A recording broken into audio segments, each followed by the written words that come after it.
Со цел да се подигне свеста за борбата со ракот на дојката, денес во Штип се одржа семинар на темата Розов октомври. Организиран од студентската асоциација СОМА, настанот испрати силна порака. Телото зборува, но ретко го слушаме. Наместо само за медицински факти се зборуваше и за емоции, стравови и тишина што многу боли. Целта на овој семинар е да се подигне свеста и всушност да се свати дека медицината не е само теорија, не е само пракса, туку е всушност уметност на слушање, затоа што слушањето е всушност лекот, се слушаат симптомите, се слуша телото, но се слушаат и емоциите. Токму тоа ќе го фатиме во овој семинар и токму таа психолошка страна ќе биде и фокусот на овој семинар денес. Па пред се ние денеска пробавме да направиме простор каде што ќе може да поразговараме, да дадеме подршка и на други и да научиме нешто ново. Разговорот е лек за се, од разговорот може и да се научи и мислам дека тоа го направивме денес, еве ќе видиме.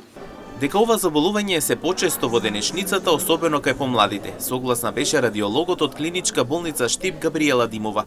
Рече дека минималната возрастна граница на ова заболување е од 25-та година па нагоре. За жал, се повеќе се намалува. За жал, се помлади жени заболуваат од оваа болест.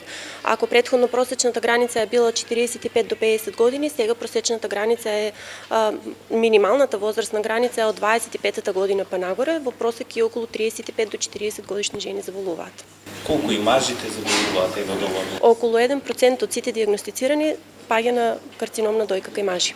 Подигањето на свеста за ракот на дојката не е само збор, туку повик на акција. Раното откривање е клучот што може да спаси живот и да даде шанса за целосно оздравување. Студентите и оваа година го одбележаа месецот, нагласувајќи дека не само овој месец треба да биде потсетник за подигањето на свеста од ова заболување.